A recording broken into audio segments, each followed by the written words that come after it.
Hello, I'm Chloe O'Connor. And I'm Wes Powell. Our top stories this afternoon. Liverpool reacts to becoming a test and trace guinea pig site. The details of this are still sketchy. I see it as, until we've got a vaccine, I see it as absolutely essential, to be honest, in stopping the drive on of the transmission rates. As these 2,000 soldiers prepare to descend on Liverpool to mastermind COVID mass testing in the city, details are only now being emerged on Boris Johnson's so-called moonshot solution will work.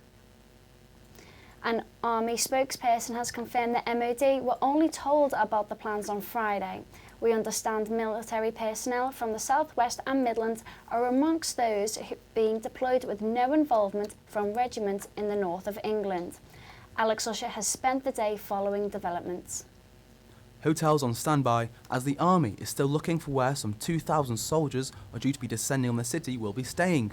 A small logistics corps is also being drafted in to manage the army's input if the pilot is successful, meaning more soldiers will be rolled out across the rest of the city region before taking to other areas of the country. Liverpool residents and workers will be tested with a combination of existing swab tests as well as trialling new lateral flow tests. The LAMP technology used by Liverpool University Hospital will allow results to turn around within an hour. The difference between normal testing and mass testing in the way that we are going to be doing this is that we will be able to mass test thousands and thousands of people a day, and those tests will give the results within 30 minutes. The aim of the pilot is to limit the spread of the virus by identifying as many infected people as possible and to take action to break chains of transmission. Liverpool has one of the highest rates of coronavirus deaths in England, recording 352 cases per 100,000 last week, despite the R rate currently lowering. Thinking about each other, always washing our hands when we come in from being out anywhere, keeping our distance, just being aware all the time. I always like to think that I could have it at any point, and so acting like I have it means that I'm more careful about who I'm with. It is unsure how successful the trial will be, with residents in the city sceptical over why elsewhere in the country hasn't been chosen. It's sending mixed messages, because I think we all thought after going into Tier 3 and coming into the third week of Tier 3, the rates were dropping. The R rate, I believe, was low as well. So it's knowing who to believe. I really sympathise with people. The impact it's going to have on people is considerable, so I do feel for them, but I know that the majority of people really do support things like the lockdown, the urgent action that's needed to try to address this pandemic. The majority of people are pretty much on board with it. And I'd urge people who have their doubts to do what's right. I mean, this is all about protecting our community. If we can get as many people who are positive to isolate, that's going to really help across the board. It's going to help our hospitals, it's going to help the NHS, it's going to help older people and people who are more vulnerable to the disease within our city. So it's really important as a member of our community to do the right thing, get tested, and if you are positive, to isolate, even though that might have an economic impact. Alex Usher, Liverpool Life.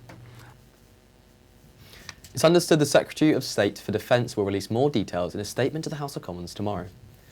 Moving on now, hundreds have queued to get a winter coat and a warm meal in Prescott. One mum walked from Roby with her 3 children to make sure her youngsters don't go cold this winter. Lola Roberts has this report from the Town Hall. A winter coat recycle shop must come to an end tomorrow as a national lockdown is set to commence from Thursday. The event, led by Councillor Pat Cook from Prescott Town Council, first came about after the success of a school uniform recycling project ran in the summer. Over 2,700 items were recycled, proving that a lot of people in the community need some support. As Green Party representatives, the local councillors are breaking the stigma around collecting second-hand coats. We're framing this to fit in with our beliefs that people, by coming and getting a coat and recycling it, they're saving the environment also. It's not about people who haven't got very much, it's about people who are thinking beyond themselves and thinking about the environment, and that's what we're encouraging as a council. Lockdown has proven financially straining for most. In a period of time where many of our community are experiencing 0 hours, they've been furloughed, some people are now unemployed, we've got the working poor, that because their hours have been reduced. So people are really struggling, they're feeling the pinch. So yeah, we can see a correlation between the two things. Liverpool's e-scooters are proving to be a hit. They've been on the city's streets for a month. The new devices, powered by Swedish company VOI, have become a common sight over the past month. Liverpool City Council have said there are plans to increase the number of scooters across the city during the one-year trial. VOI have also said they anticipate creating 50 new jobs in Liverpool through the new scheme. Concern is growing amongst Liverpool pet owners as bonfire night approaches. With the city's main attraction being cancelled, it's thought some may hold displays at home and that's raised concerns amongst pet owners. Professional dog trainer James Parr told JMU Journalism the best ways to support animals. Bonfire night. The evening where most of us flee to the waterfront and hope to have our lives light up before us has now been cancelled under the new lockdown restrictions. This has meant dog owners from all across the city have joined together and hope to find a way to battle the increase in home displays as their furry loved ones shake in anxiety each night. She was really, really bad. She'd shake, she'd hyperventilate.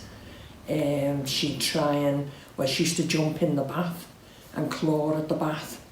Yeah, she was really bad, Molly.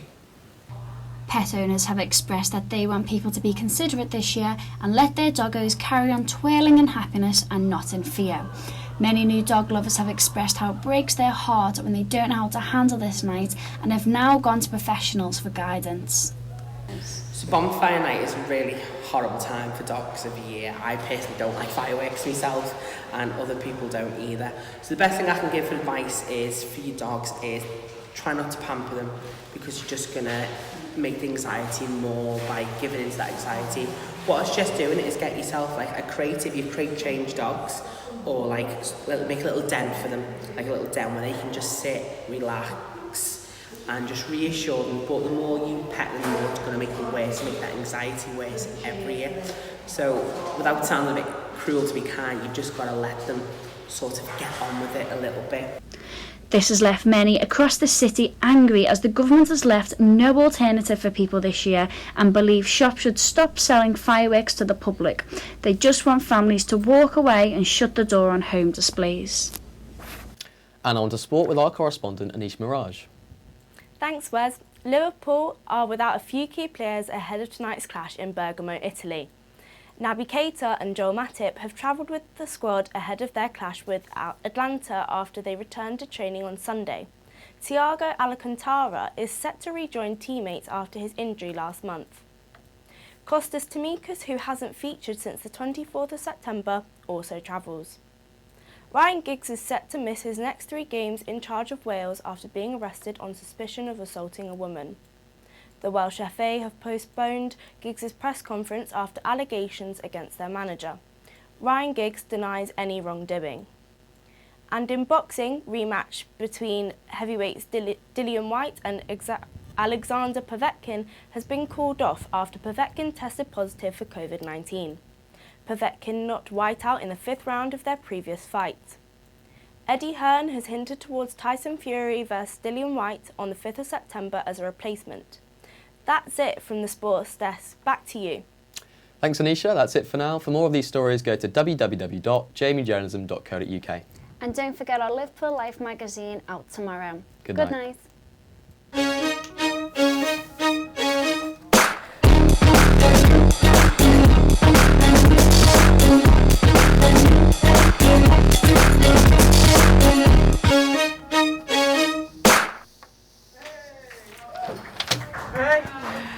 night. Hey,